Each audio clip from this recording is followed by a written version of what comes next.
الحمد لله وكفى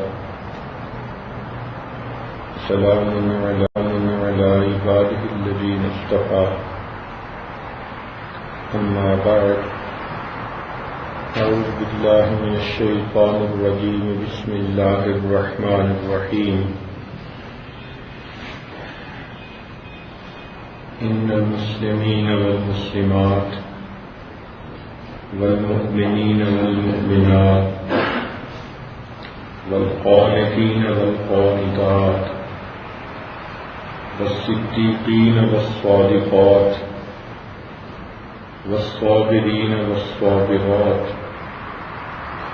والخاشعين والخاشعات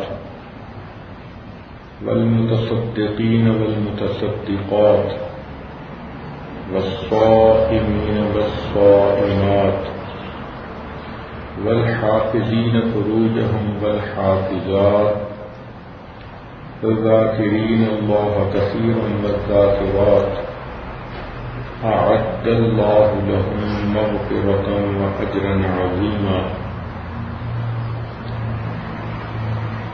سبحان ربك رب العزة عما يصفون وسلام على المرسلين والحمد لله رب العالمين اللهم صل على سيدنا محمد وعلى آل سيدنا محمد وبارك وسلم اللهم صل على سيدنا محمد وعلى آل سيدنا محمد وبارك وسلم اللهم صل على سيدنا محمد وعلى آل سيدنا محمد وبارك وسلم قرآن مجید فرقان حمید کی یہ ایک آیت مبارکہ ہے جس میں اللہ رب العزت کا فرمان ہے ان المسلمین والمسلمات، بے شک مسلمان مرد اور مسلمان عورتیں، والمؤمنین والمؤمنات، اور ایمان والے مرد اور ایمان والی عورتیں، والقانتین والقانتات، اور فرما برداری کرنے والے مرد اور عورتیں، والصدیقین والصادقات، اور سچ بولنے والے مرد اور عورتیں، والصابرین والصابرات، صبر کرنے والے مرد اور صبر کرنے والی عورتیں، والخاشعین والخاشعات، اور عاجزی کرنے والے مرد اور عاجزی کرنے والی عورتیں، والمتصدقین والمتصدقات، اور صدقہ کرنے والے مرد اور عورتیں، والصائمین والصائمات، روزہ رکھنے والے مرد اور روزہ رکھنے والی عورتیں، والحافظین فروجہم والحافظات، اپنی شرمگاہوں کی حفاظت کرنے والے مرد اور حفاظت کرنے والی عورتیں، والذاکرین اللہ کثیرا والذاکرات، اللہ کو کثرت سے یاد کرنے والے مرد اور عورتیں، اعد اللہ لہم مغفرۃ واجرا عظیما، اللہ تعالی نے ان سب مردوں عورتوں کے لیے مغفرت اور بڑا اجر تیار کر رکھا ہے۔ اس آیت کا شان نزول یہ ہے کہ ایک انصاریہ عورت ام عمارہ رضی اللہ تعالی عنہا نبی علیہ السلام کی خدمت میں حاضر ہوئی، عرض کیا ہے اللہ کے نبی صلی اللہ علیہ وسلم، قرآن مجید میں اکثر جگہ مردوں کا ہی صیغہ استعمال کیا گیا اور ان کی وساطت سے ہمیں بھی حکم دیا گیا، لیکن جی چاہتا ہے کہ اللہ تعالیٰ کا کوئی کلام، کوئی آیت ایسی بھی اترتی کہ جس میں مردوں کے ساتھ ساتھ ہم عورتوں کو بھی خطاب کی سعادت نصیب ہوتی یہ سوال انہوں نے اللہ رب العزت کی محبت کی بنا پر پوچھا۔ اگرچہ وہ سمجھتی تھیں کہ بول چال میں صیغہ تو مردوں کا استعمال ہو رہا ہے، لیکن ان کے ضمن میں عورتیں بھی اس حکم میں شامل ہیں، مگر محبت اظہار چاہتی ہے تو جی میں آیا کہ ہم عورتوں کو یہ سعادت ملتی کہ اللہ رب العزت ہم سے بھی خطاب فرماتے۔ چنانچہ ان کی اس بات کے بعد قرآن مجید کی یہ آیت نبی علیہ السلام پر نازل ہوئی۔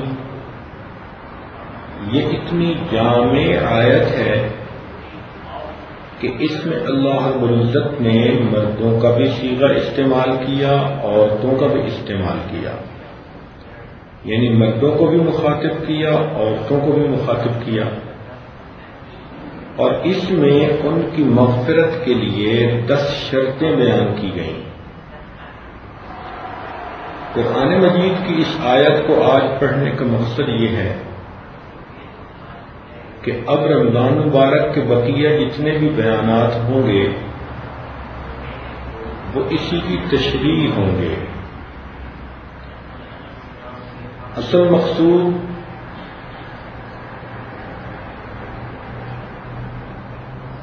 یہی ہے کہ ہم اللہ رب العزت کو کیسے راضی کر لیں، ہماری مغفرت ہو جائے، اللہ رب العزت کی ہمیں رضا نصیب ہو جائے۔ تو جب یہ ایک آیت ہی ایسی ہے کہ اس پر عمل کرنے سے اللہ تعالی کی طرف سے بخشش کا وعدہ ہے، تو اب کام تو آسان ہو گیا۔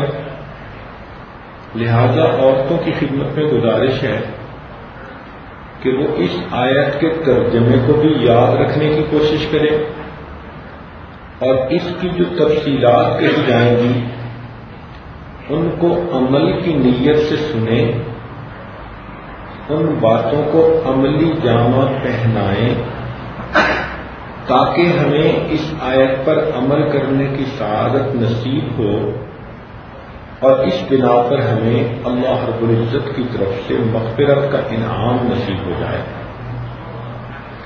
اس لیے اس آیت کے ایک ایک لفظ کو کھولنا اور اس کی تشریح کرنا یہ انتہائی ضروری ہے۔ جتنی بھی مستورات ہیں وہ اس آیت کو اگر یاد بھی کر سکیں تو بہت اچھی بات ہے، تاہم آج اس میں صرف پہلی بات کو کھولا جائے گا کہ پہلی شرط کیا ہے۔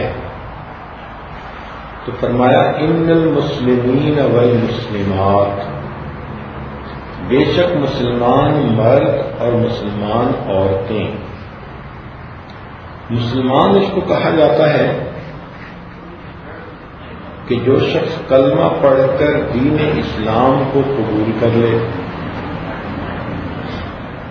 یہ دین ہماری زندگی کے لیے روح کی مانند ہے۔ اس کی تفصیل سمجھنے کی کوشش فرمائیں کہ اللہ رب العزت نے انسان کے جسم میں مختلف اعضاء بنائے ہیں۔ آنکھ دیکھتی ہے، زبان بولتی ہے، کان سنتے ہیں، ہاتھ پکڑتے ہیں، پاؤں چلتے ہیں۔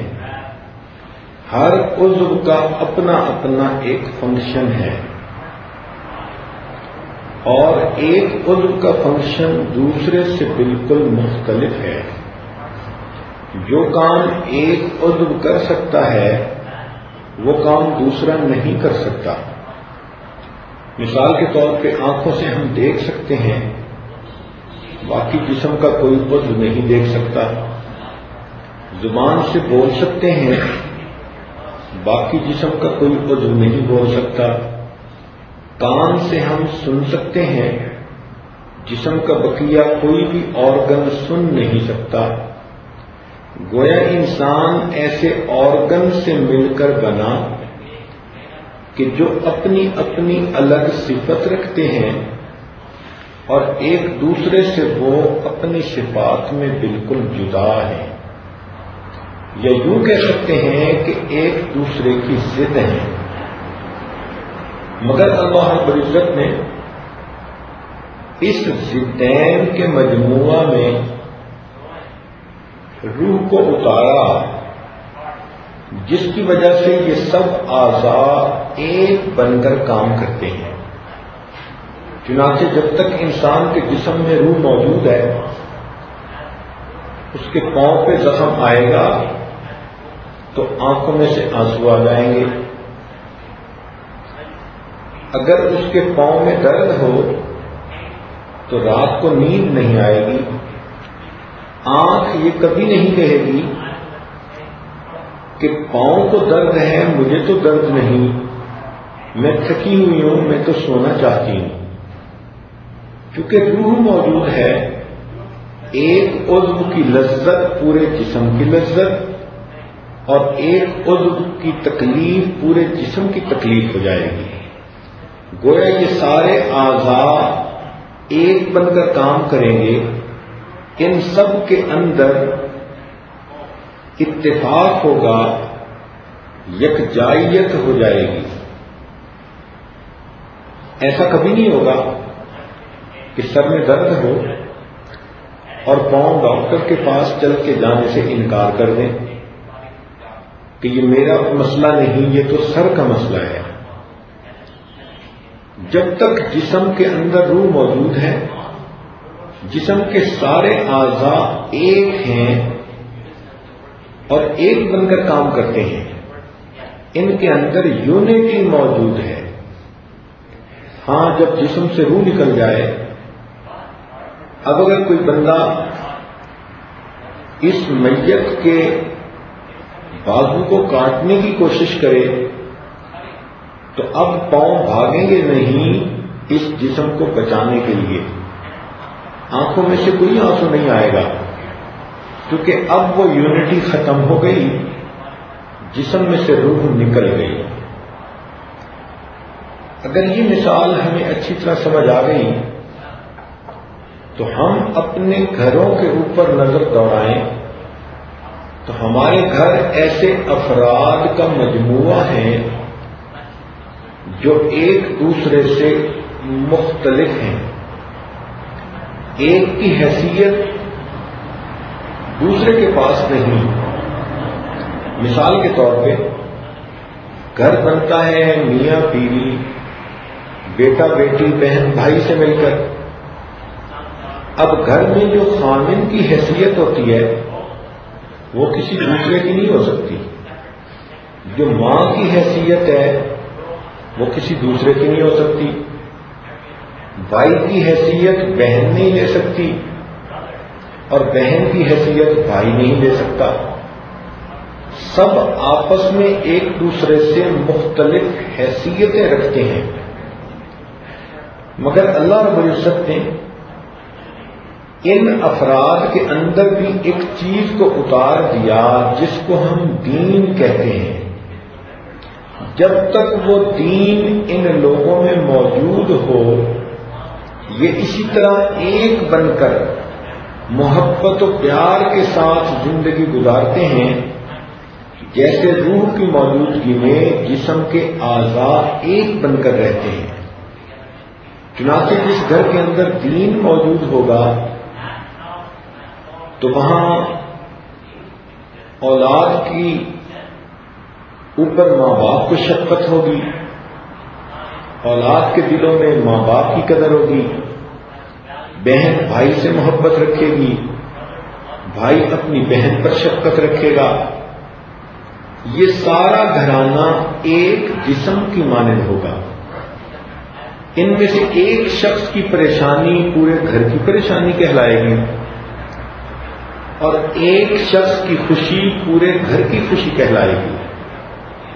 یہ زندہ جسم کی مانند ہے یہ گھرانہ، اور اگر دین کو گھر سے نکال لیا جائے تو یہ جسم بے روح کی مانند بن جائے گا، چنانچہ گھر کے افراد کو ایک دوسرے کے ساتھ واسطہ تعلق بھی نہیں ہوگا۔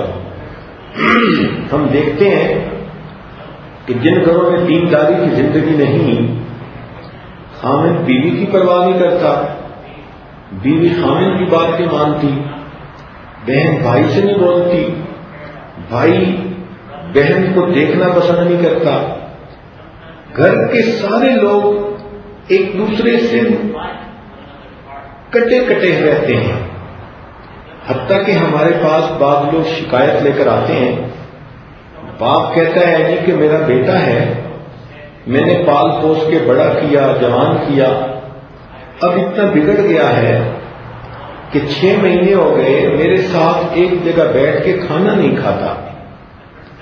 ماں کہتی ہے کہ شادی کے بعد بیٹا اتنا بدل گیا کہ 4 مہینے ہو گئے اس نے مجھے شکل بھی نہیں دکھائی۔ تو جب دین زندگیوں سے نکل جاتا ہے تو پھر گھر کے سارے افراد ایک دوسرے سے اجنبی بن جاتے ہیں، دلوں کی محبتیں ختم ہو جاتی ہیں، ہمدردی نکل جاتی ہے، ہر ایک کی زندگی الگ الگ نفس نفسی کا عالم ہو جاتا ہے۔ اور اگر دین گھر میں موجود ہو تو یہ ایک مثالی گھرانہ ہوتا ہے، الفتیں محبتیں ہوتی ہیں۔ اچھا ایک مثال سمجھے کہ اگر کسی آدمی کے جسم سے روح نکال لی جائے اور اس کے منہ کو ایئر ٹائٹ کر کے ناک کے ذریعے سے اس کے جسم کے اندر ہوا بھر دی جائے تو کیا جسم زندہ ہو جائے گا؟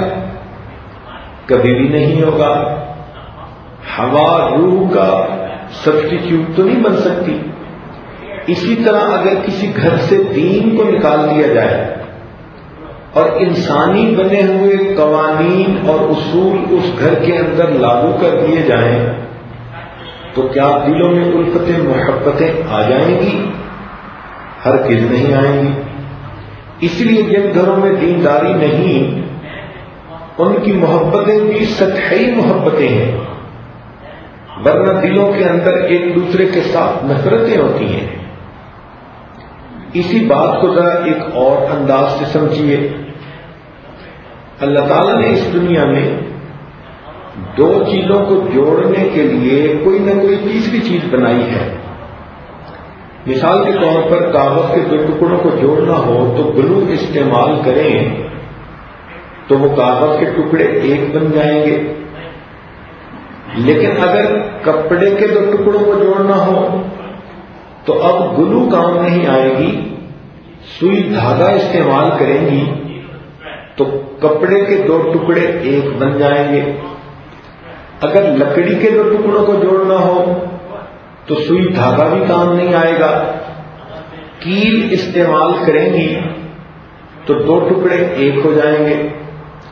اگر 2 اینٹوں کو جوڑنا ہو تو کیل بھی کام نہیں آئے گا، سیمنٹ استعمال کر لیں گی تو اینٹوں کے 2 ٹکڑے آپس میں ایک بن جائیں گے۔ گویا 2 چیزوں کو جوڑنے کے لیے اللہ نے کوئی نہ کوئی تیسری چیز بنائی ہے۔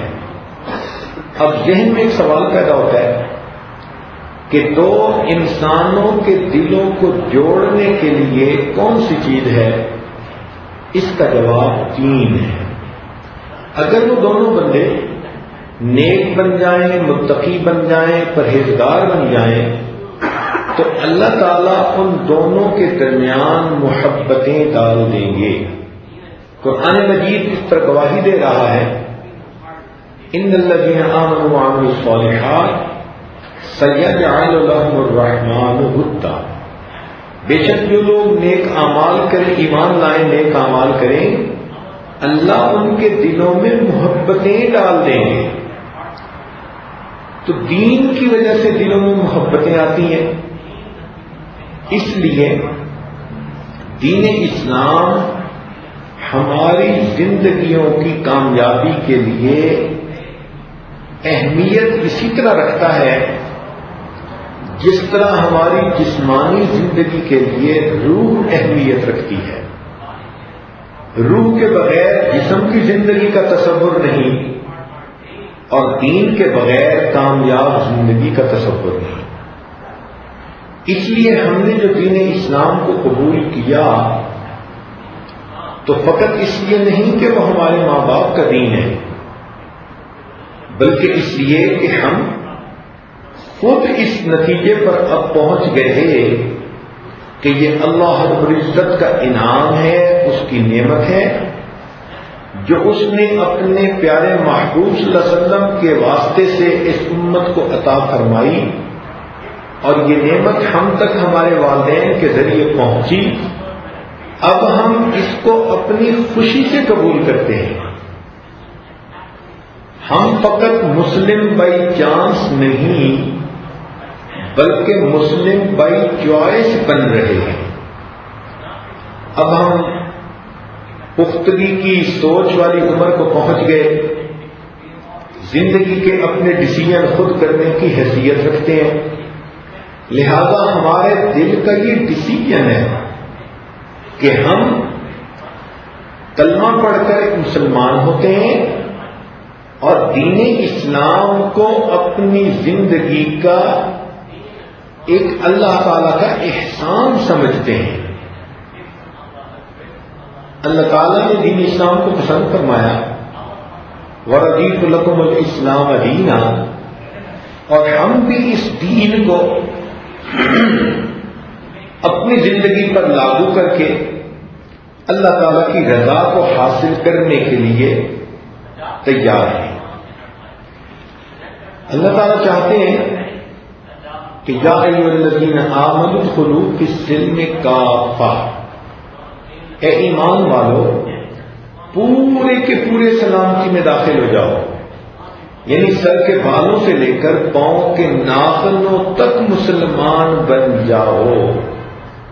تو ہمیں بھی کوشش کرنی چاہیے کہ ہم دین اسلام کو پورے جسم کے اوپر لاگو کریں، اور اگر فقط زبان سے تو کہہ دیا اور اس کو عملی جامہ نہ پہنایا تو یہ ادھوری بات ہو گئی۔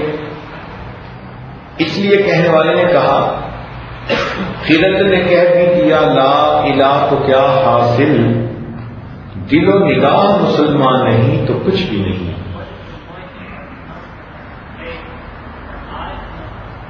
ایک اور شعر کسی نے کہا، تو عرب ہے یا عجم ہے تیرا لا الہ الا، تو عرب ہے یا عجم ہے تیرا لا الہ الا، لغت غریب جب تک تیرا دل نہ دے گواہی، کہ جب تک تیرا دل گواہی نہیں دے گا یہ تیرا لا الہ الا کے الفاظ کہنے یہ لغت غریب کی مانند ہوں گے۔ تو ہمیں سمجھنا چاہیے کہ جب ہم اپنے آپ کو مسلمان کہتے ہیں تو ہماری ذمہ داریاں ہیں۔ چمی گویم مسلمانم بلرزم کہ دانم مشکلات لا الہ را، جب میں اپنے آپ کو مسلمان کہتا ہوں تو میں لرز جاتا ہوں، اس لیے کہ میں لا الہ الا اللہ کی مشکلات کو جانتا ہوں۔ تو گویا ہم پورے کے پورے اس سلامتی کے اندر داخل ہو جائیں۔ دین اسلام کے اندر اتنی خوبیاں ہیں کہ ہم لوگ تو ان کا احاطہ بھی نہیں کر سکتے۔ ہمارا علم محدود ہے، علماء کو اس کی تفصیلات پوری معلوم ہے، تاہم چند خوبیاں دین اسلام کی یہ عاجز آپ کی خدمت میں پیش کرتا ہے تاکہ دل کو یقین ہو جائے، تسلی ہو جائے کہ واقعی دین اسلام ہی سب سے بہترین دین ہے۔ ان میں سے چند ایک باتیں، سب سے پہلے کہ دین اسلام انسان کو طہارت سکھاتا ہے، پاکیزہ زندگی سکھاتا ہے۔ قرآن مجید میں اللہ تعالیٰ فرماتے ہیں ان اللہ یحب التوابین ویحب المتطہرین، اللہ تعالیٰ توبہ کرنے والوں سے بھی محبت کرتے ہیں اور پاکیزہ رہنے والوں سے بھی محبت فرماتے ہیں۔ اور نبی علیہ السلام نے فرمایا الطہور شطر الایمان، کہ پاکیزگی اور صفائی دین کا حصہ ہے۔ جتنا دین اسلام نے صفائی اور پاکیزگی کو پسند کیا، اتنا دنیا میں کسی اور دین میں پسند نہیں کیا گیا۔ آپ ذرا غور کریں کہ مومن کو نماز پڑھنے کا حکم ملا تو دن میں 5 مرتبہ تو ہم ویسے ہی وضو کرتے ہیں۔ کون سا ایسا اور دین ہے کہ جس نے انسان کو دن میں 5 مرتبہ اپنے ہاتھ، بازو، چہرہ، پاؤں دھونے کا حکم دیا؟ آج اگر یہودی بھی عبادت کرتے ہیں تو فقط ہفتے کے دن، عیسائی کرتے ہیں تو اتوار کے دن، اور باقی دن ان کی اپنی زندگی مرضی کی۔ مگر دین اسلام کی خوبصورتی پہ قربان جائیں کہ ہر بندے کو 5 مرتبہ نماز پڑھنے کا حکم ملا، اور نماز پڑھنے کے لیے وضو کرنے کا۔ اب دیکھیں کہ اعضائے وضو عام طور پر وہی ہیں کہ جو کام کاج کے درمیان ننگے رہتے ہیں، مثلا چہرہ کھلا رہتا ہے، بازو کھلے رہتے ہیں، پاؤں کھلے رہتے ہیں۔ تو جو انکورڈ رہتے تھے اعضاء، انہی کو 5 مرتبہ دھونے کا حکم دیا گیا، تاکہ اگر کوئی گندگی لگ گئی، کوئی میل کچیل آ گئی تو وہ بالکل دھل کے صاف ہو جائے۔ اللہ رب العزت کا یہ کتنا بڑا کرم ہے کہ وضو کے ذریعے ہم دن میں اپنے جسم کے ان اعضاء کو 5 مرتبہ دھوتے ہیں۔ پھر دین اسلام نے مرد و عورت کو میل ملاپ کے بعد غسل کا حکم دیا، یہ بھی دین اسلام کا حکم۔ حیران ہوتے ہیں کہ یہ تعلیم اور کہیں نظر نہیں آتی، اور آج میڈیکل ڈاکٹر یہ کہتے ہیں کہ واقعی انسان کو اگر میاں بیوی کے ملاپ کے بعد نہانے کا موقع ملے تو اس کے جسم کے مسام میں سے جو کچھ پسینہ نکلتا ہے اور اس کے ذریعے سے جو پالوشن ہوتی ہے وہ سب کی سب بالکل صاف ہو جاتی ہے۔ پھر دیکھیے دین اسلام نے طہارت کا حکم دیا۔ صحابہ کرام مٹی استعمال کرتے تھے اور پھر پانی استعمال کرتے تھے ناپاکی کو صاف کرنے کے لیے۔ آج مٹی کی بجائے آسانی کی خاطر لوگوں نے ٹوائلٹ پیپر بنا لیے۔ یہ دین اسلام ہی ہے کہ جس نے دونوں چیزوں کو استعمال کرنے کا حکم دیا۔ چنانچہ آپ یورپ میں بھی چلے جائیں تو پانی کا استعمال ہے ہی نہیں، فقط ٹوائلٹ پیپر استعمال کر کے وہ سمجھتے ہیں کہ جسم صاف ہو گیا، حالانکہ اس کو ہر بندہ سمجھ سکتا ہے کہ جسم صحیح صاف تو نہیں ہوتا۔ وہاں پر تو کئی مرتبہ ٹوائلٹ کے اندر پانی کا کنیکشن بھی نہیں ہوتا۔ یہ دین اسلام ہے کہ جس نے اتنی پاکیزگی سکھائی، کتنا ہائیجینک کنسپٹ دیا کہ اگر جسم سے نجاست نکلی تو پہلے اس کو مٹی سے صاف کرو، یا آج کے زمانے میں ٹوائلٹ پیپر استعمال کر لو، اور پھر اس کے بعد پانی کے ذریعے سے اس کو صاف کر دو۔ تو گویا ایک مسلمان اتنی صفائی اور پاکیزگی کی زندگی گزارتا ہے کہ جو دوسرا کوئی بندہ اتنا نہیں گزار سکتا۔ پھر دیکھیے عام آدمی تو دن میں 1 مرتبہ اپنے منہ کو صاف کر لے گا، یا 2 مرتبہ صبح شام مسواک کر لے گا، یا ٹوتھ برش کر لے گا، لیکن وضو کے اندر تو مسواک 5 مرتبہ کرنی سنت بنا دی گئی۔ اب دیکھیے کہ مومن اپنے منہ کو بھی مسواک سے صاف کر رہا ہے، پھر اپنے ناک کو بھی صاف کر رہا ہے، پھر اپنے کانوں کے اندر بھی انگلیاں پھیر رہا ہے، پھر اپنے پاؤں کی انگلیوں کے اندر بھی مساج کر رہا ہے، تو معلوم ہوا کہ دین اسلام نے پاکیزگی کا ایسا درس دیا کہ یہ پاکیزگی کسی غیر مسلم کو حاصل نہیں ہو سکتی. پھر مسجد میں آنے کے لیے فرمایا خذوا زینتکم عند کل مسجد. مومن مرد مسجد میں آئے تو زیب و زینت کے ساتھ آئے. عورتیں نماز پڑھیں تو صاف ستھرے خوشبودار کپڑے پہن کر پھر مصلی پر آئیں کہ ان کی مسجد ان کے گھر کا مصلی ہے. اب دیکھیے کتنے لوگ ہیں جو کام کرنے والے ہوتے ہیں، میلے کچیلے گندے رہتے ہیں، لیکن دین اسلام نے 5 مرتبہ صاف پاک ہو کر مصلی پہ آنے کا حکم دیا. تو یہ پاکیزگی دین اسلام ہی کی خوبصورتی ہے. اور بات دیکھیے کہ یہ جو گھریلو زندگی ہے کہ سب مل کر رہے، ماں باپ، بھائی بہن، اولاد، یہ کنسیپٹ دین نے دیا ہے. دین نے ماں باپ کو حکم دیا کہ تم اپنے بچوں کی اچھی تربیت کرو، ان کو تعلیم دلاؤ، ان پر خرچ کرو. چنانچہ بچے پڑھتے ہیں تو بھلے کالج یونیورسٹیوں تک پڑھتے جائیں، ان کا خرچہ ان کے ماں باپ اٹھاتے ہیں. جبکہ آپ کو یہ چیز غیر دنیا میں نظر نہیں آئے گی. باہر کی دنیا میں بچہ 16 سال سے بڑا ہوا، اب اس کو اپنے سارے خرچے خود اٹھانے پڑتے ہیں. چنانچہ اس کو اسکالرشپ لینا پڑتا ہے، قرضہ لینا پڑتا ہے. اور ہم نے دیکھا کہ وہاں کے طالب علم 15 سال یونیورسٹی کا قرضہ ہی اتارتے رہتے ہیں، ماں باپ ذمہ داری نہیں لیتے. لیکن دینی معاشرے میں دیکھو کہ ہر خرچہ ماں باپ اٹھانے کے لیے تیار ہے. پھر ذرا اور دیکھیے کہ ماں باپ کو جو عزت اور مقام اسلام میں حاصل ہے، یہ چیز آپ کو باہر کی دنیا میں نظر نہیں آئے گی.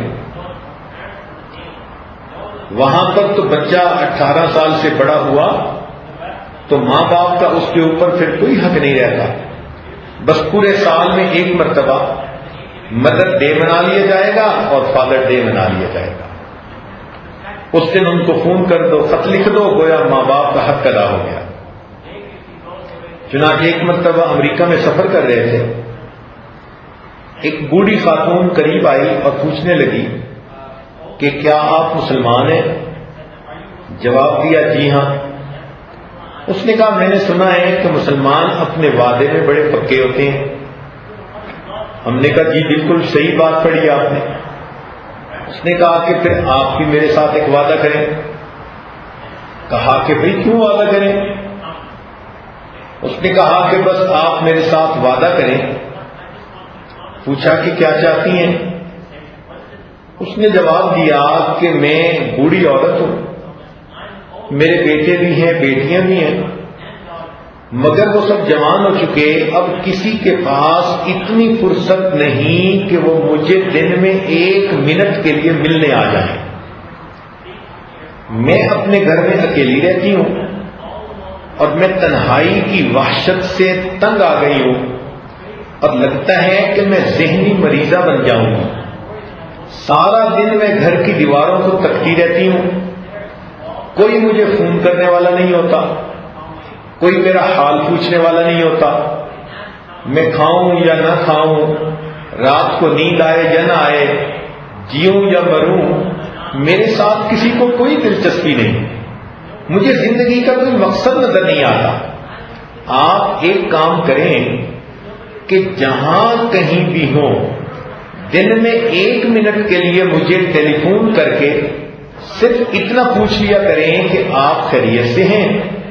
اس کا فائدہ یہ ہوگا کہ ٹیلی فون کال کا بل میں ادا کروں گی، مگر مجھے انتظار تو رہے گا نا کہ سارے دن میں مجھے کسی بندے کی ایک کال آئے گی.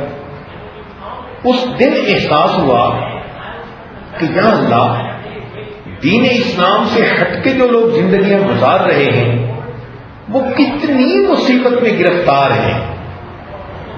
آج دین اسلام نے یہ تعلیمات دی کہ جو بچہ یا بچی اپنے ماں باپ کو محبت کی نظر سے دیکھے، اللہ تعالیٰ ان کو ایک حج اور ایک عمرے کا ثواب عطا فرماتا ہے۔ حدیث پاک میں آتا ہے کہ جس نے بوڑھے مسلمان کی عزت کی اس کے بڑھاپے کی بنا پر، ایسا ہی ہے کہ جیسے اس نے اپنے پروردگار کی حکم پر عزت کی۔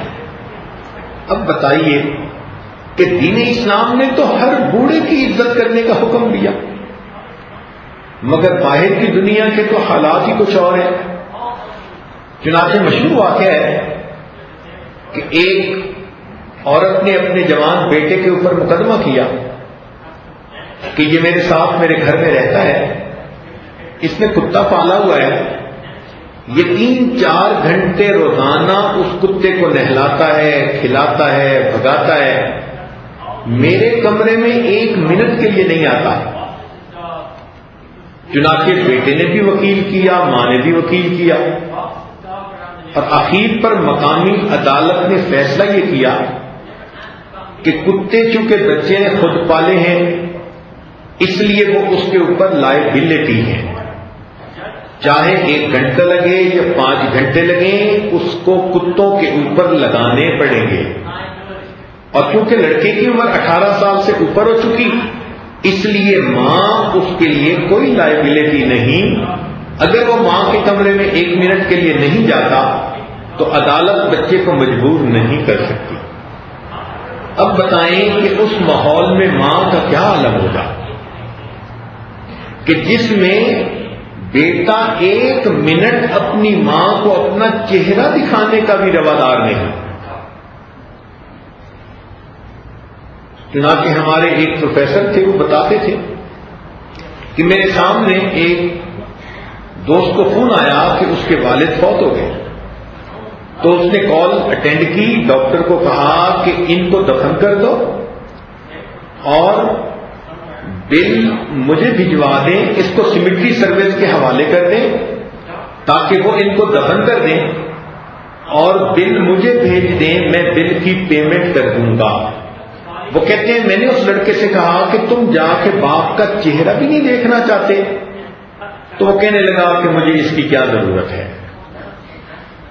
اب جو بیٹا باپ کی موت پر اس کا چہرہ بھی دیکھنا پسند نہیں کرتا تو بتائیں کہ اس باپ کو گھر کے اندر کیا خوشیاں حاصل ہوں۔ میاں بیوی باہر ملکوں میں میاں بیوی ہوتے ہیں مگر دونوں کے اپنے اپنے ایکسپینسز ہوتے ہیں۔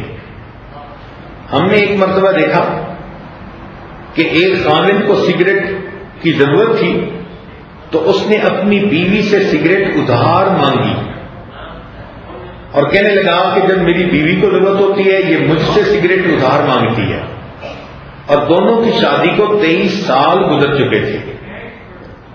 آپ بتائیں کہ جہاں میاں بیوی ایک دوسرے سے سگریٹ بھی ادھار مانگے ان کی زندگی میں الفتیں محبتیں کیا ہوں۔ تو جو گھریلو زندگی کا تصور دین نے دیا یہ تصور آپ کو کہیں باہر نہیں ملے گا۔ شریعت نے تو یہاں تک کہا کہ خیرکم خیرکم لأہلہ، تم میں سے سب سے بہتر وہ ہے جو تم میں سے اہل خانہ کے لیے بہتر ہے۔ نبی اسلام نے فرمایا کہ میاں بیوی اتنی محبت سے رہیں، حدیث پاک میں فرمایا کہ جب کوئی خاوند اپنی بیوی کو دیکھ کر مسکراتا ہے اور بیوی اپنے خاوند کو دیکھ کر مسکراتی ہے اللہ تعالیٰ ان دونوں کی طرف دیکھ کر مسکراتے ہیں۔ تو جو محبتیں، جو الفتیں، جو ایثار دین نے سکھایا وہ آپ کو کہیں بھی باہر نظر نہیں آئے گا۔ اس لیے اللہ تعالیٰ قرآن مجید میں فرماتے ہیں وَعَاشِرُوهُنَّ بِالْمَعْرُوفِ، تم اپنی بیویوں کے ساتھ بڑے اچھے انداز کی پیار بھری زندگی گزارو۔ اللہ تعالیٰ قرآن مجید میں سفارش کر رہے ہیں عورتوں کی اور خاندوں کو حکم دے رہے ہیں کہ تم اپنی بیویوں کے ساتھ بڑی محبت بھری، پیار بھری احسان والی زندگی گزارو. تو یہ گھریلو زندگی کا تصور یہ دین اسلام کا حسن ہے. اور دیکھیے شریعت نے خیر خواہی کا حکم دیا. فرمایا نبی علیہ السلام نے الدین النصیحہ، دین سراسر خیر خواہی ہے. چنانچہ مومن ہر کسی کا خیر خواہ ہوتا ہے. یہ الگ بات ہے کہ ہم زبان سے تو مسلمان بنے مگر عملی طور پر عمل نہ کر سکیں، یہ ہماری کوتاہی. ورنہ دین کی تعلیمات تو کچھ اور ہیں. دین نے کہا کہ انسان اپنی بھی خیر خواہی کرے، اپنے ساتھ والے انسانوں کی بھی خیر خواہی کرے، ہر کسی کی خیر خواہی کرے. چنانچہ ہمارے اکابر کے اندر خیر خواہی اتنی تھی کہ ہم ان کی زندگیوں کو پڑھتے ہیں حیران ہو جاتے ہیں. اللہ اکبر کبیرہ. یہاں تک کہ نبی علیہ السلام نے فرمایا خیر الناس من ينفع الناس، انسانوں میں سب سے بہتر انسان وہ ہے جو دوسرے انسانوں کو زیادہ نفع پہنچاتا ہے. اور فرمایا گیا ارحموا من فی الارض یرحمکم من فی السماء، تم زمین والوں پر رحم کرو آسمان والا تم پر رحم فرمائے گا. تو گویا دین اسلام نے تو انسانوں کے ساتھ ساتھ حیوانوں کی خیر خواہی کا بھی حکم دیا. اب یہ تصور کہیں اور آپ کو نہیں مل سکتا. چنانچہ حدیث پاک میں آتا ہے کہ ایک زانیہ عورت تھی بنی اسرائیل کی، اس نے ایک پیاسے کتے کو پانی پلایا تو اس پر اللہ نے اس کے گناہوں کی بخشش کر دی. تو اگر پیاسے کتے کو پانی پلانے پر زانیہ عورت کی بخشش ہو جاتی ہے تو کسی پیاسے انسان کو پانی پلائیں گے تو کتنا اجر ملے گا.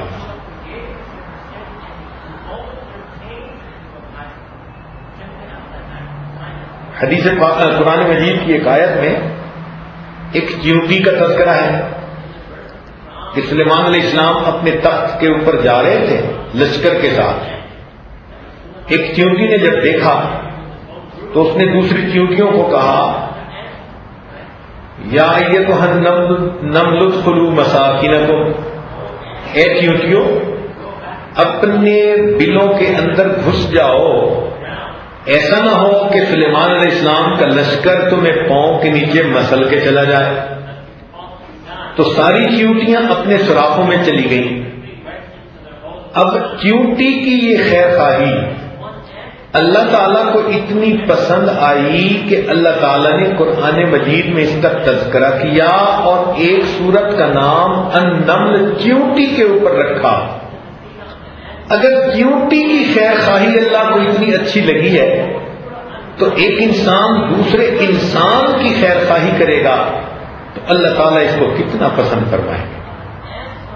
چنانچہ ہمیں چاہیے کہ ہم بھی دوسروں کی خیر خواہی کریں. شریعت نے کہا کہ اگر کوئی مرد کسی مرد سے ملے تو مسکرا کر ملنا بھی عبادت، دوسرے کے کام میں اس کی مدد کرنا بھی عبادت، کسی کو راستہ بتانا بھی عبادت، زمین میں پودا لگا دینا عبادت، صدقہ کرنا بھی عبادت. فرمایا کہ یتیم کے سر پر اگر کوئی شفقت سے ہاتھ رکھ دے تو ہاتھ کے نیچے جتنے بال ہوں گے اتنی نیکیاں اس کے نام اعمال میں لکھی جائیں گی.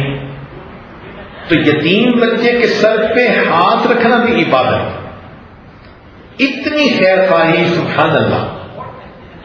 چنانچہ ایک محدث تھے جنہوں نے بڑا دین کا کام کیا، وفات کے بعد کسی کو خواب میں ملے. اس نے پوچھا کہ حضرت کیا بنا؟ کہنے لگے کہ میری مغفرت ہو گئی. اس نے کہا جی ہاں آپ نے تو حدیث کا درس دیا اور لوگوں کو علم پڑھایا اور دین سکھایا تو آپ کی تو بخشش ہونی تھی. وہ کہنے لگے نہیں، بخشش تو ایک ایسے عمل کی وجہ سے ہوئی جو مجھے یاد ہی نہیں تھا. کہنے لگا کون سا عمل؟ تو وہ کہنے لگے کہ ایک مرتبہ میں حدیث پاک لکھ رہا تھا میں نے قلم کے اوپر سیاہی لگائی اور چاہتا تھا کہ میں لکھوں، اتنے میں ایک مکھی آ کر اس سیاہی کے اوپر بیٹھ گئی، تو میں نے دل میں سوچا کہ یہ پیاسی ہوگی تو اس کو پی لینے دو سیاہی، لہذا میں نے اپنی قلم کو آدھے سیکنڈ کے لیے روکا تو وہ مکھی اڑ کے چلی گئی۔ اللہ تعالیٰ نے فرمایا کہ تم نے میری رضا کی خاطر ایک مکھی کی پیاس کو بجھایا، آج میں تمہیں جہنم کی پیاس سے نجات عطا فرماتا ہوں۔ تو یہ خیر خواہی کی زندگی کا تصور دین اسلام نے دیا، حتیٰ کہ فرمایا کہ تم فقط مسلمانوں کی خیر خواہی نہیں کرنی، غیر مسلموں کی بھی کرو، جانوروں کی بھی کرو، نیکوں کی نہیں کرنی، بدکاروں کی بھی کرو۔ چنانچہ میاں اصغر حسین ایک ہمارے اکابر میں بزرگ گزرے ہیں، تو ایک مرتبہ وہ اپنے گھر جا رہے تھے، ساتھ کوئی اور بھی تھا، تو ایک جگہ پر انہوں نے اپنے جوتے اتار دیے اور گھر کے قریب سے وہ ننگے پاؤں چل کر آگے گئے اور پھر دوبارہ جوتے پہن لیے۔ ساتھ والے نے پوچھا کہ آپ نے حضرت یہ کیا کیا؟ تو انہوں نے فرمایا کہ دیکھو یہ گھر ایک غیر مسلم عورت کا ہے جو پروسٹیکیوٹ ہے، طوائف ہے، یہ اپنی جوانی سے اس کام میں لگ گئی تھی اور روزانہ بن سور کے اپنے گھر میں رہتی تھی اور لوگ اس کے گھر میں برائی کے لیے آیا کرتے تھے۔ اب اس کی عمر ذرا بڑی ہو گئی تو لوگوں کا آنا کم ہو گیا، میں جب بھی کبھی اس راستے سے گزرتا ہوں تو میں اپنے جوتے اس لیے اتار دیتا ہوں کہ کہیں مرد کے جوتوں کی آواز سن کر اس کے دل میں امید نہ لگے کہ کوئی میرا کسٹمر آ گیا ہے۔ آپ اندازہ لگا سکتی ہیں کہ اتنی خیر خواہی کہ ایک بدکار عورت کے دل کو بھی نہیں دکھاتے تھے، تو پھر نیکوکاروں کا دل کتنا خوش رکھنا چاہیے۔ یہ خیر خواہی ہمیں دین میں سکھائی۔ نبی علیہ السلام نے ارشاد فرمایا کہ جس کے دل میں مومن کا غم نہیں وہ میری امت میں سے نہیں۔ ایک حدیث میں ایک صحابی نے پوچھا، اے اللہ کے نبی، ای الناس احب الی اللہ، کون سا انسان اللہ کو زیادہ پیارا ہے؟ فرمایا انفع الناس للناس، کہ انسانوں میں جو سب سے زیادہ انسانوں کے لیے نفع والا بندہ ہو وہ اللہ کو سب سے زیادہ پسند ہے۔ اللہ تعالی ہمیں بھی ایسی خیر خواہی کی زندگی عطا فرمائے۔ پھر دین اسلام نے ہمیں دوسروں کی خدمت کا حکم دیا، چنانچہ اولاد ماں باپ کی خدمت کرے،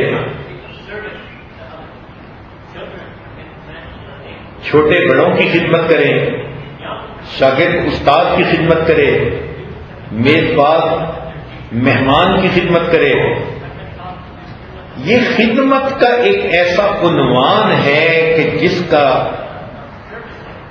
جس کی کوئی حد ہی نہیں، اور یہ خدمت فقط مسلمانوں کی نہیں بلکہ فرمایا انسان ہونے کے ناطے ہر کسی کی خدمت کرو۔ ہمارے اکابر تو ایسی زندگی گزار گئے کہ ہمارے لیے روشن مثالیں ہیں۔ چنانچہ ایک عالم شیخ الہند رحمۃ اللہ علیہ کو ملنے کے لیے آئے تو راستے میں ایک ہندو بھی ان کے ساتھ ہو گیا۔ اب یہ گھبرانے لگا کہ یہ ساتھ تو میرے ہو گیا، پتہ نہیں شیخ الہند اس کو پسند کریں کہ نہیں۔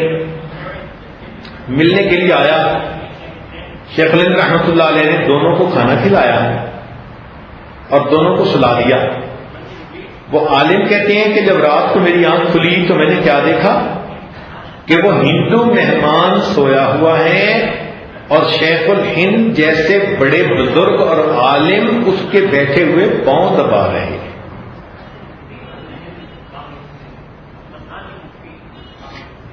حضرت مدنی رحمت اللہ علیہ ایک مرتبہ ٹرین میں سفر کر رہے تھے. ایک ہندو بیت الخلاء میں گیا تو اس نے دیکھا کہ بہت گندگی پڑی ہوئی تھی. اتنی گندگی کہ کوئی آدمی وہاں پر فراغت ہی نہیں حاصل کر سکتا تھا. تو وہ واپس آ گیا اور بڑا شکوہ کر رہا تھا کہ لوگ صفائی کا خیال نہیں کرتے، گندگی مچا دی ہے، کوئی دوسرا بندہ یوز ہی نہیں کر سکتا ٹوائلٹ کو. اس کی یہ بات سن کر حضرت مدنی رحمت اللہ علیہ اٹھے اور جا کر انہوں نے بیت الخلاء کو دھو دیا، صاف کر دیا، اور واپس آ کر بیٹھے اور کہنے لگے کہ میں نے ابھی بیت الخلاء استعمال کیا، ابھی تو بڑا صاف ہے. چنانچہ وہ ہندو گیا اور اس نے بیت الخلاء کو یوز کیا اور واپس آ کر کہنے لگا کہ میں آپ کا بہت مخالف تھا، لیکن آپ کے اس عمل نے تو مجھے آپ کا عاشق بنا دیا. یہ وہ لوگ تھے کہ واقعی جنہوں نے اللہ کو راضی کر لیا تھا. حضرت مفتی محمد شفیع رحمۃ اللہ علیہ نے لکھا ہے کہ مجھے اللہ رب العزت نے جو مفتی اعظم بننے کی توفیق دی تو اس کی وجہ ایک گڑیا کی دعائیں تھیں کہ میں ایک مرتبہ جا رہا تھا تو ایک گڑیا کنویں سے پانی بھر کے گھر لے جانا چاہتی تھی اور وہ انتظار میں تھی کہ کوئی گھڑا میرے سر پہ رکھ دے. میں نے دیکھا کہ گڑیا کمزور ہے اور گھڑا وزنی ہے، یہ کیسے اٹھائے گی؟ کہتے ہیں کہ میں نے اسے کہا کہ مجھے آپ راستہ بتائیں، میں گھڑا آپ کے گھر پہنچا دیتا ہوں. چنانچہ میں نے اپنے سر پہ گھڑا رکھ لیا اور اس کے گھر پہنچایا. اس گڑیا نے مجھے اتنی دعائیں دیں کہ اس کی دعاؤں سے اللہ نے مجھے اتنا علمی مقام عطا فرما دیا. آپ بتائیں کیا ہم کسی کا کام آج کرتے ہیں؟ نوجوان بچیاں سوچیں، یہ اپنی ماں کی خدمت نہیں کرتی، نوجوان بیٹے اپنی باپ کی خدمت نہیں کرتے. آج ماں اپنی بیٹی کو نہیں کہہ سکتی کہ پانی کا گلاس بھر کے لے آؤ، اس لیے کہ دینی تعلیم ابھی ہماری زندگیوں میں آئی نہیں، ہمیں تربیت کی ضرورت ہے. تو دین اسلام نے تو ایسے خدمت کا دیا. اس لیے دین اسلام نے بتایا کہ انسان کے اوپر سب سے زیادہ ماں باپ کا حق ہے، پھر اس کے بعد بیوی بچوں کا حق ہے، پھر اس کے بعد بہن بھائی کا حق، پھر اس کے بعد پڑوسی کا حق، پھر اپنے رشتہ داروں کا حق، اور اس کے بعد عام مسلمان کا حق ہے، بلکہ اس کے بعد غیر مسلم کا بھی حق ہے، بلکہ اس کے بعد جانوروں کا بھی انسان پہ حق ہے. یہ حقوق دین اسلام نے بتایا. دین اسلام کی ایک اور خوبی یہ ہے کہ وہ ہمیں ایثار سکھاتا ہے. ایثار کہتے ہیں کہ اپنی ضرورت کو قربان کرنا اور دوسرے کی ضرورت کو پورا کر دینا. وَيُؤْثِرُونَ عَلَىٰ أَنفُسِهِمْ وَلَوْ كَانَ بِهِمْ خَصَاصَةٌ. چنانچہ حضرت خواجہ باقی باللہ رحمۃ اللہ علیہ کا واقعہ ہے. سمرقند کے رہنے والے تھے. ایک رات انہوں نے تہجد پڑھی، سخت سردی تھی، ٹھٹر رہے تھے، تو سخت سردی کی وجہ سے مصلی سے اٹھ کے واپس اپنے بستر میں آنے لگے تو کیا دیکھا کہ بستر میں ایک بلی گھس گئی تھی. تو انہوں نے سوچا کہ بلی کی نیند خراب نہ ہو، واپس آ کر مصلی پر بیٹھ گئے اور بقیہ رات سردی میں ٹھٹرتے گزار دی. اس کا نتیجہ یہ نکلا کہ اللہ رب العزت کی طرف سے بشارت ملی ان کے شیخ کو کہ یہ انڈیا جائیں اور وہاں ان سے ایک عظیم شخصیت بیعت ہوگی. لہذا وہ آئے اور وہاں پر مجدد الثانی رحمت اللہ علیہ جیسے بزرگ ان سے بیعت ہوئے. تو جانوروں کی ضرورت کو بھی اپنے اوپر مقدم کر لیتے تھے. کسی نے مولا روم رحمت اللہ علیہ سے پوچھا کہ آپ نے مثنوی لکھی تو کیا اس میں معارف کی باتیں لکھی؟ یہ معرفت کیسے ملی؟ انہوں نے فرمایا ایک کتے کی وجہ سے۔ پوچھا وہ کیسے؟ کہنے لگے میری مرتبہ جا رہا تھا، کھیتوں کے درمیان چھوٹا سا راستہ تھا، پگڈنڈی تھی، اور اس پہ ایک کتا سویا ہوا تھا۔ تو میں نے سوچا میں قریب سے گزروں گا تو کتے کی نیند خراب ہوگی، میں تھوڑی دیر کے لیے رک گیا تو کتا خود اٹھ کے چلا گیا۔ پھر میں آگے گزرا تو مجھے اللہ تعالیٰ کی طرف سے یہ بات القاء کی گئی، دل میں ڈالی گئی کہ تم نے ایک کتے کے آرام کا بھی خیال رکھا، اس کے بدلے ہم تمہیں اپنی معرفت عطا فرمائیں گے۔ چنانچہ اللہ نے اتنی معرفت کی باتیں میری زبان سے کہلوا دی۔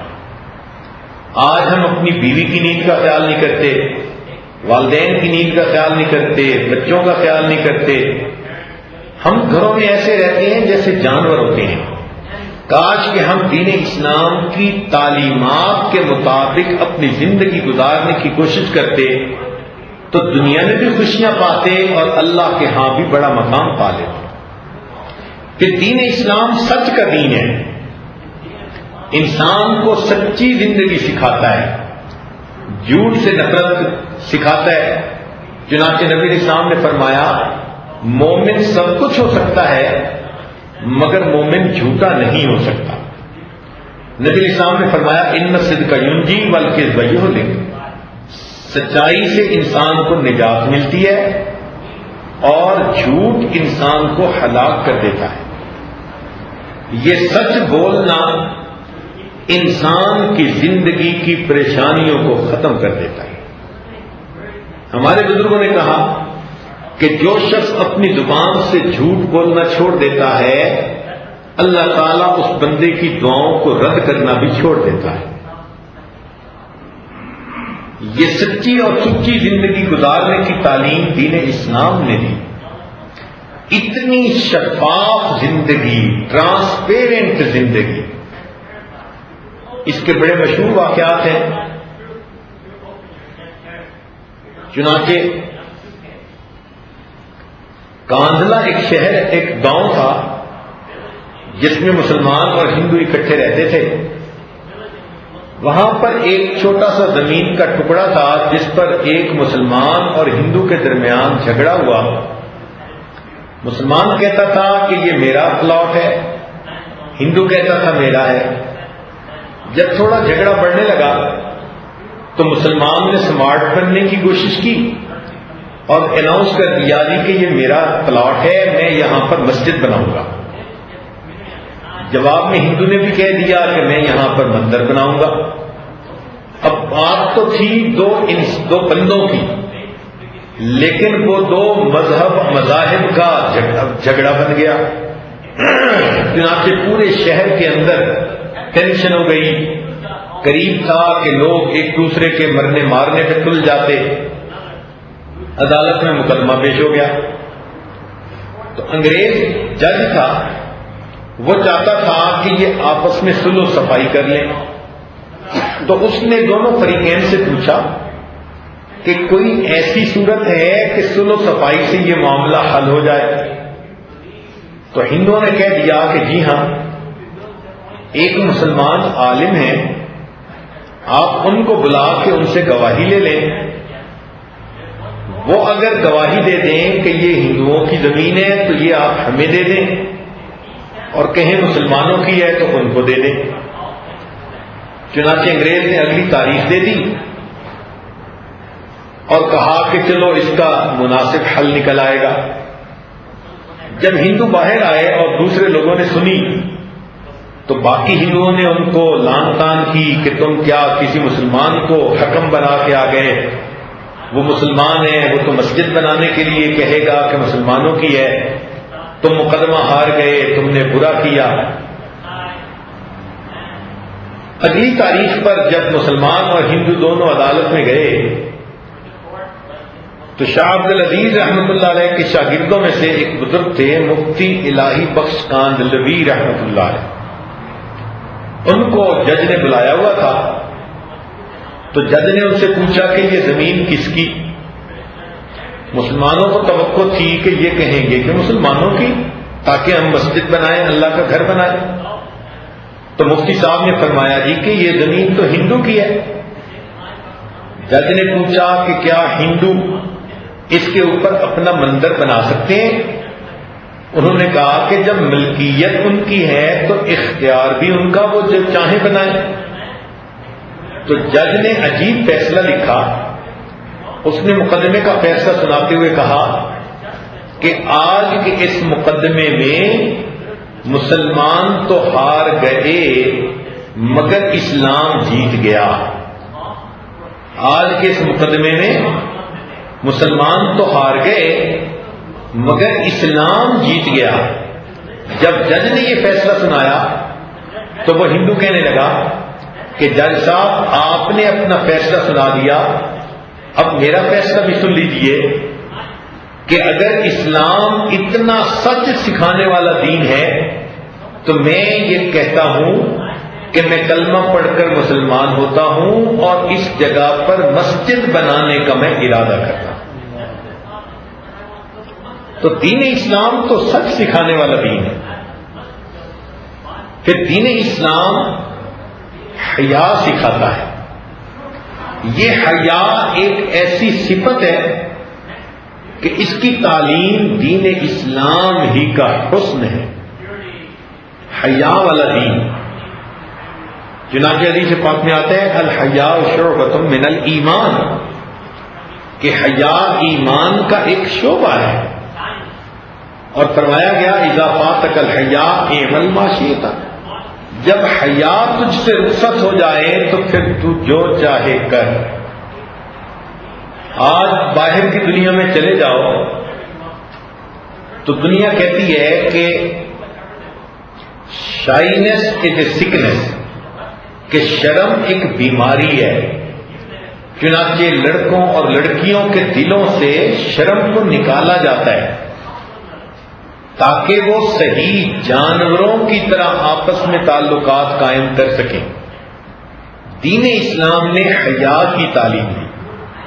اب دیکھیے، دین اسلام نے حیا کو عورت کا حسن کہا، اور واقعی جتنی با حیا عورت ہوتی ہے اس کا حسن اتنا ہی بڑھ جاتا ہے۔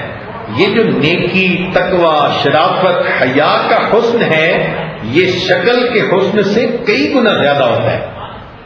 چنانچہ جس میں جتنا زیادہ حیا ہو اتنا زیادہ اس عورت کے اندر گویا خوبی ہوتی ہے۔ تو یہ حیا کی تعلیم دین اسلام نے دی۔ چنانچہ اس کی وجہ سے ماں باپ ایک وقار کی زندگی گزارتے ہیں، وہ اپنے بچوں کے سامنے ایسی حرکتیں نہیں کرتے کہ ماں باپ کا کوئی وقار ہی نہ رہے۔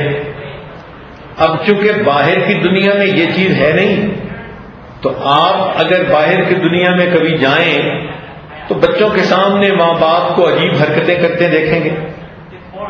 وہاں تو مرد و عورت کو پتہ بھی نہیں ہوتا کہ ہمیں کوئی ساتھ دیکھ رہا ہے یا نہیں دیکھ رہا۔ چنانچہ اس بے حیائی کا نتیجہ یہ نکلتا ہے کہ وہاں پر ڈانس پارٹیاں ہوتی ہیں، 500 مرد عورتیں ایک وقت میں ڈانس بھی کرتے ہیں اور اس کے بعد ایک دوسرے کے ساتھ سیکس بھی کرتے ہیں، اور ان کو ایک دوسرے کا کوئی لحاظ بھی نہیں ہوتا، خیال بھی نہیں ہوتا۔ یہ انسانیت نہیں، یہ تو حیوانیت ہوئی۔ تو دین اسلام نے حیا کی تعلیم دی۔ اسی بے حیائی کا نتیجہ ہے کہ آج وہاں پر مرد عورت کے میل ملاپ کے طریقے اتنے برے بن گئے کہ انہوں نے اورل سیکس کرنا شروع کر دیا۔ انسان حیران ہوتا ہے کہ کیا یہ جانوروں والے کام انسان بھی کر سکتا ہے؟ شاید جانوروں سے بھی بڑھ کے کام کرتے ہیں۔ تو یہ حیا ایک صفت ہے، ایک نعمت ہے، اور اس کی تعلیم دین اسلام کا حسن ہے۔ پھر دین اسلام نے انسان کو اخلاص بھری زندگی سکھائی کہ بندہ جو بھی کام کرے اللہ کی رضا کے لیے کرے۔ چنانچہ ہم اگر کسی کی خدمت کرتے ہیں تو احسان چڑھانے کے لیے نہیں کرتے، اللہ کو راضی کرنے کے لیے۔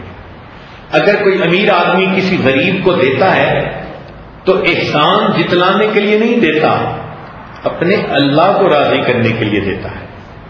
یہ جو اخلاص ہے نا کہ اللہ کو راضی کرنے کے لیے کام کرنا، یہ عجیب تعلیم ہے، سبحان اللہ، اور یہ تعلیم دین اسلام نے دی۔ چنانچہ ہمارے اکابر جو کام بھی کرتے تھے وہ اخلاص کے ساتھ اللہ کی رضا کی نیت سے کرتے تھے۔ جب مدائن فتح ہوا تو جو امیر تھے وہاں فوج کے، ان کے پاس ایک فوجی آیا مسلمان، جس کے جسم کے اوپر بہت معمولی کپڑے تھے، حیثیت بھی معمولی نظر آ رہی تھی، اور اس نے کپڑے کے اندر کوئی چیز چھپائی ہوئی تھی۔ اس نے آ کے سعد ابن ابی وقاص اللہ عنہ کو وہ چیز دی۔ جب کپڑا ہٹایا گیا تو وہ مدائن کے بادشاہ کا تاج تھا کہ جنگ کے اندر بادشاہ مارا گیا تھا، اور اس فوجی نے اس کے تاج کو اپنے پاس سنبھال لیا تھا۔ اب بادشاہ کا تاج اتنا قیمتی تھا، ہیرے بھی تھے، موتی بھی تھے، کہ اگر ایک ہیرا بھی بیچا جاتا تو اس فوجی کی پوری زندگی سکون آسانی کے ساتھ گزر جاتی، اور کسی کو پتہ بھی نہیں تھا کہ یہ تاج کس کے پاس ہے۔ مگر اس کے دل میں اخلاص تھا، خوف خدا تھا کہ یہ امانت ہے، تو اس نے جا کر وہ تاج امیر لشکر کو واپس کیا کہ یہ امانت ہے، میں آپ کو دینے کے لیے آیا ہوں۔ تو امیر لشکر حیران ہوا اس نوجوان کے اخلاص پر، تو اس نے نوجوان سے نام پوچھا کہ بتاؤ تمہارا نام کیا ہے؟ تو جیسے ہی نام پوچھا اس نوجوان نے اپنا رخ پھیر کر امیر کی طرف پیٹ کر دی، چہرہ دوسری طرف کر کے چلنا شروع کر دیا، اور یہ الفاظ کہے کہ جس پروردگار کو راضی کرنے کے لیے یہ عمل میں نے کیا ہے وہ میرا بھی نام جانتا ہے، میرے باپ کا بھی نام جانتا ہے۔ یہ اخلاص بندے کو نصیب ہو جائے، اور اس اخلاص کے ساتھ اولاد ماں باپ کی خدمت کرے، بیوی خامن کی خدمت کرے، خامن بیوی کو خوش رکھے اللہ کو راضی کرنے کے لیے۔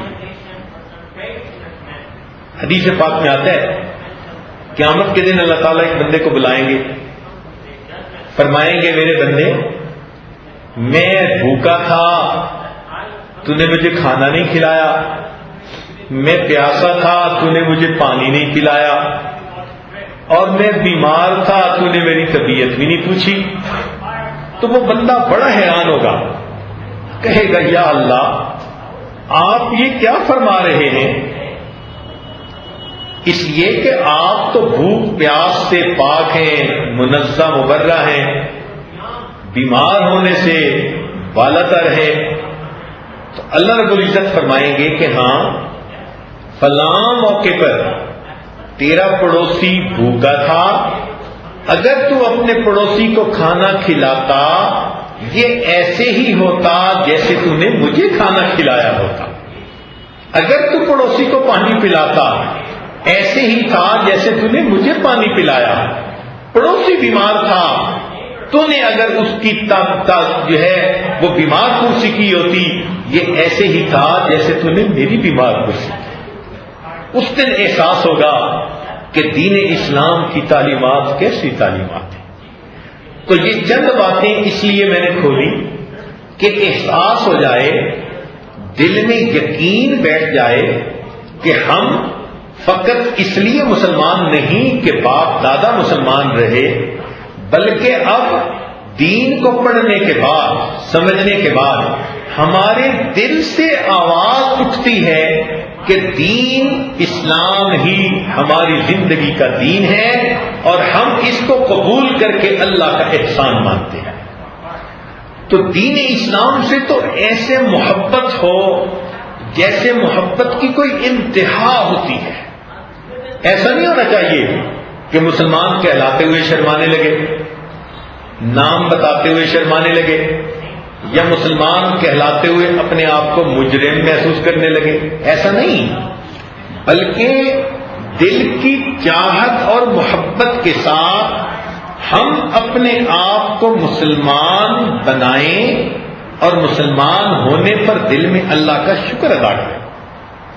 چنانچہ دین اسلام نے نماز، روزہ، حج، زکوٰۃ اس کا حکم دیا.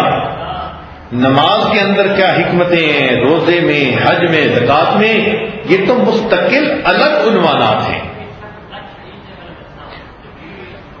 To cut the story short, نکتے کی بات یہ یاد رکھیں کہ اپنے مسلمان ہونے پہ بھی اللہ کا شکر ادا کیا کریں، اپنے دل میں خوشی ہوا کریں، اور دین اسلام سے اتنی محبت رکھیں کہ یہ نیت کریں کہ اگر کوئی بندہ میرے جسم سے جان نکالنا چاہے تو وہ جان تو نکال سکتا ہے، میرے دل سے دین اسلام کی محبت کو نہیں نکال سکتا. ایسی محبت ہو. چنانچہ اس محبت کی وجہ سے پھر اللہ تعالیٰ دین اسلام کے اوپر ہی ہمیں موت کی توفیق عطا فرمائے. چنانچہ کتابوں میں ایک عجیب بات لکھی ہے، کیونکہ علماء نے لکھی ہے اس لیے میں نقل کرتا ہوں. بات بڑی اہم سمجھنے والی ہے کہ مدینہ طیبہ میں ایک نوجوان تھا جو غفلت کا شکار تھا. اس کی زندگی بھی کافروں والی تھی، عادتیں بھی، لباس بھی، کھانا پینا سب کچھ اس کا بس کافروں کی طرح تھا. لیکن ویسے کلمہ بھی پڑھتا تھا اور مدینہ طیبہ کا پیدا ہوا، وہیں کا رہنے والا تھا. جب وہ فوت ہوا تو اس کی جنازے کی نماز پڑھی گئی اور اس کو جنت بقیع میں دفن کیا گیا.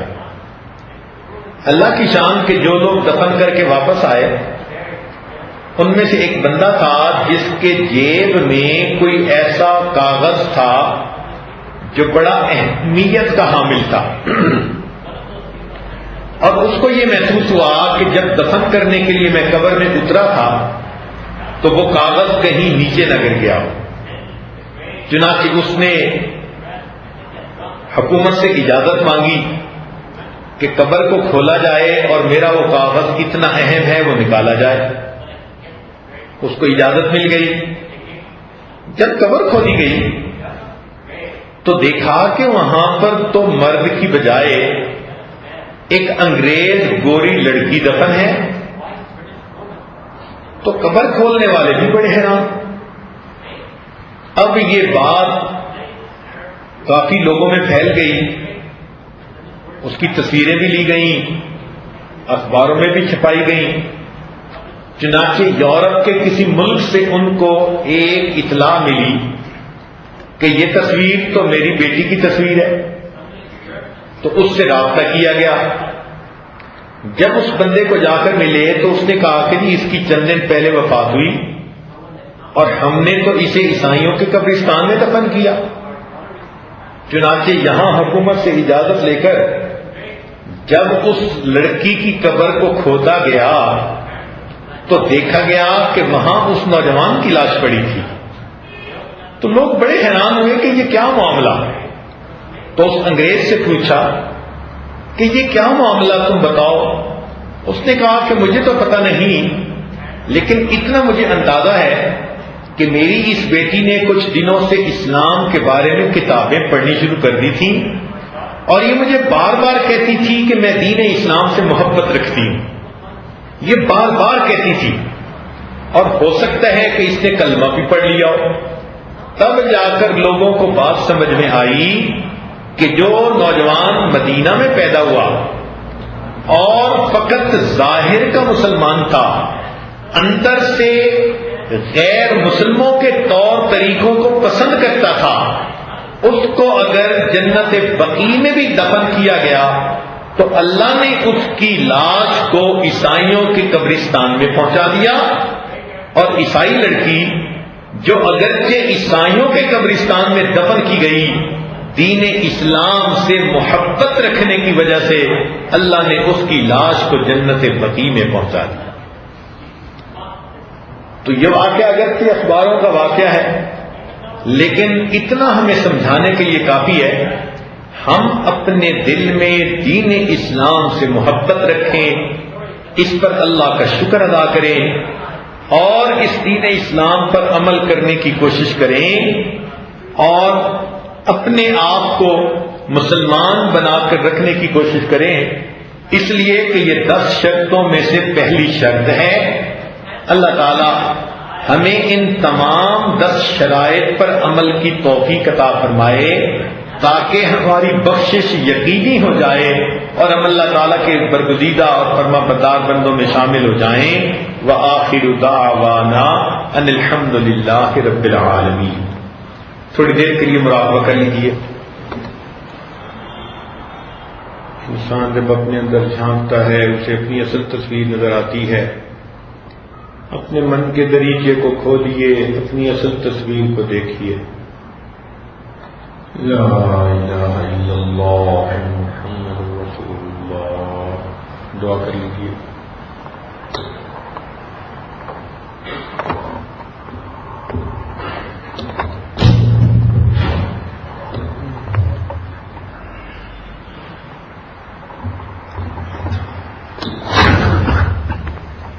بسم اللہ الرحمن الرحیم۔ اللہم صلی علی سیدنا محمد وعلی آل سیدنا محمد مبارک وسلم۔ میرے مالک ہم ظاہر میں آپ کے بندے ہیں، حقیقت میں نہایت گندے ہیں۔ کہ اللہ ہمارے دلوں کی گندگی کو دور فرما، ہمیں اپنی گندگی کی سلیقہ عطا فرما، شرمندگی والے اعمال سے ہماری حفاظت فرما، برے دن سے، بری بات سے، بری رات سے، برے انجام سے ہماری حفاظت فرما، سوء خاتمہ سے ہماری حفاظت فرما۔ خیر کے ناخن سے لے کے سر کے بال تک ہمیں اپنا مطیع فرما بردار بنا، آنے والی زندگی کو گزری ہوئی زندگی کا کفارہ بنا، آنے والے ایام کو گزرے ہوئے ایام سے بہتر بنا۔ پیارے اللہ ہم اپنی عشق معرفت عطا فرما، آتش عشق ہمارے سینوں میں پیدا فرما، اپنی محبت کامل عطا فرما، کامل عشق عطا فرما، مقام احسان عطا فرما، مقام ولایت عطا فرما، مقام محبت عطا فرما۔ یا اللہ یکسوئی کے ساتھ قرآن پاک کی تلاوت کی توفیق عطا فرما، ٹوٹ کر اور ڈوب کر قرآن پاک میں غور کرنے کی توفیق عطا فرما۔ یا اللہ رمضان مبارک کے مہینے، رمضان مبارک کے ایام بہت تیزی سے گزرتے جا رہے ہیں۔ پیارے اللہ ان کی قدردانی کی توفیق عطا فرما۔ جو ایام بچ گئے ہیں ایک لمحے کو ضائع کیے بغیر آپ کی طرف متوجہ رہنے کی توفیق عطا فرما۔ یا اللہ گزرنے والے رمضان مبارک کو تمام گزرے ہوئے رمضانوں سے بہتر بنا دیجیے، تمام گزرے ہوئے رمضان مبارک سے بہتر بنا دیجیے، اور امت کے حق میں انقلابی فیصلے فرما دیجیے۔ کہ اللہ ہماری زندگی کو بہتر بنا دیجیے، ہماری زندگی کو بہتر بنا دیجیے، اپنے مقبول محبوب بندوں میں شامل فرما دیجیے۔ کہ اللہ جس طرح سے آپ نے ہمیں بہت ساری نعمتوں سے نوازا ہے، کہ اللہ ہمیں اپنی محبت بھی دے دیجیے، تقویٰ بھی دے دیجیے، طہارت بھی دے دیجیے، اپنا قرب بھی دے دیجیے۔ کہ اللہ جس طرح سے ہم ان نعمتوں کے لائق نہیں تھے، کہ اللہ ان نعمتوں کے لائق بھی نہیں ہیں، لیکن میرے مالک آپ سے بھیک مانگتے ہیں کہ اللہ جس طرح سے آپ نے ان نعمتوں کو دے کر احسان فرمایا، کہ اللہ جو آپ سے نعمتیں مانگی جا رہی ہیں، کہ اللہ یہ دے کر بھی احسان فرما دیجیے۔ کہ اللہ بگڑے ہوئے ہیں درست فرما دیجیے، کہ اللہ بگڑے ہوئے ہیں درست فرما دیجیے، اپنے مقبول محبوب بندوں میں شامل فرما دیجیے۔ دامن بالکل خالی ہے، جھولی بالکل خالی ہے، پاس میں کچھ بھی نہیں ہے، کہ اللہ ندامت و شرمندگی ہے۔ کسی وقت اگر کھڑے پیر آپ کے حضور چلنا پڑ گیا کہ اللہ کیا منہ دکھائیں گے، کہ ارے اللہ کچھ حاصل کرنے کی توفیق عطا فرما دیجیے۔ آپ کی نیک بندی رابعہ بصریہ رحمۃ اللہ علیہ راتوں کی تنہائیوں میں آپ کو پکارا کرتی تھیں، یاد کیا کرتی تھیں، اور رات کے آخری پہر میں دامن پسار کے بیٹھتی تھیں اور کہتی تھی رب کریم دنیا کے بادشاہوں نے اپنے دروازوں کو بند کر دیا، آپ کی رحمت کے دروازے تو کھلے ہوئے ہیں۔ پیارے اللہ جس طرح سے آپ نے آسمانی دنیا کو بغیر کسی ستون کے زمین پہ گرنے سے روک رکھا ہے، کہ اللہ اپنے نفس و شیطان کو گرنے سے روک لیجئے۔ کہ اللہ ہم بھی آپ سے بھیک مانگتے ہیں کہ اللہ حفاظت فرما دیجئے، حفاظت فرما دیجئے، حفاظت فرما دیجئے، رحمت کا معاملہ فرما دیجئے، شفقت کا معاملہ فرما دیجئے۔ کہ اللہ آپ راضی ہو جائیے، آپ ہم سے ناراض ہو گئے ہیں، میرے مالک آپ کو منانے بیٹھے ہیں۔ اتنا بڑا مجمع اگر کسی دنیا کے سخی کے دروازے پہ پہنچ جائے، دنیا کے کسی غضبناک انسان کے دروازے پہ پہنچ جائے، وہ بھی خوش ہو جاتا ہے، اتنے سارے مجمع کی لاج رکھ لیتا ہے کہ اتنے سارے آئے ہیں۔ پیارے اللہ، اس میں بوڑھے بھی ہیں، جوان بھی ہیں، بچے بھی ہیں، خواتین بھی ہیں۔ رب کریم مہربانی فرما دیجئے، اللہ ترس کھا لیجئے، ترس کھا لیجئے۔ بہت دور سے آئے ہیں، بہت دور سے آئے ہیں، میرے مالک اپنی ضروریات کو آگے پیچھے کر کے آئے ہیں، آپ کی محبت بٹورنے آئے ہیں، آپ کی محبت بٹورنے آئے ہیں۔ اللہ دے دیجئے، مولا دے دیجئے، مولا دے دیجئے۔ اللہ کیا ہم خالی دامن لے کر یہاں سے جائیں گے؟ میرے مالک ایسا نہیں ہو سکتا۔ پیارے اللہ، چھوٹا بچہ اپنے ماں باپ کے سامنے گر گڑاتا ہے تو ماں باپ تھوڑی دیر چاہے آنا کہانی کریں لیکن آخر میں اس کی تمناؤں کو پورا کر دیتے ہیں۔ میرے مالک مہربانی کر دیجئے، میرے مالک مہربانی کر دیجئے۔ پیارے اللہ دے دیجئے، پیارے اللہ دے دیجئے۔ آپ نے تو خود فرمایا ادعونی استجب لکم، تم مجھ سے مانگو میں تمہیں دوں گا، میں تمہاری تمناؤں کو پورا کروں گا۔ پیارے اللہ، ہمیں تو مانگنا بھی نہیں آتا، ٹوٹے پھوٹے انداز سے مانگ رہے ہیں۔ میرے مالک آپ قبول فرما لیجئے، آپ قبول فرما لیجئے۔ آپ سچے، آپ کے نبی سچے، آپ کا کلام سچا۔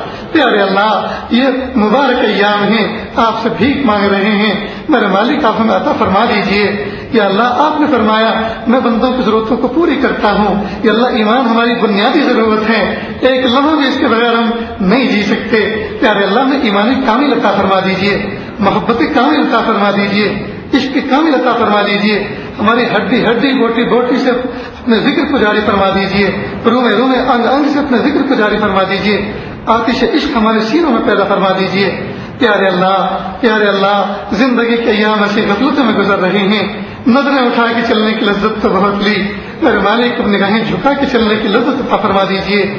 قہقہے لگانے کی لذت تو بہت لی، مولاد پہ گڑا کر آپ کو یاد کرنے اور منانے کی لذت بھی عطا فرما دیجئے۔ یا اللہ، عیش و عشرت کی لذت تو بہت لی، یا اللہ دین کے راستے میں تھکنے اور اپنے آپ کو کھپانے کی لذت بھی عطا فرما دیجئے۔ پیارے اللہ قبول فرما لیجئے، پیارے اللہ قبول فرما لیجئے۔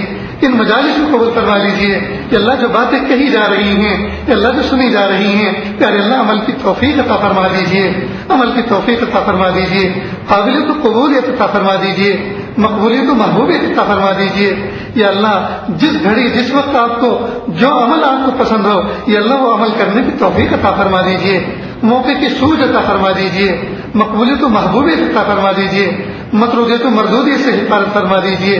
کہ اللہ جو مانگا وہ بھی عطا فرما، جو مانگنے سے رہ گیا وہ بھی عطا فرما، جو مانگنا چاہیے اتنا مانگ سکے وہ بھی عطا فرما۔ کہ اللہ مانگنے کی سلیقہ عطا فرما، پیارے اللہ بن مانگے عطا فرما۔ ہماری دعاؤں کو حضور پاک صلی اللہ علیہ وسلم کے سب کے تفضیل مقبول فرما۔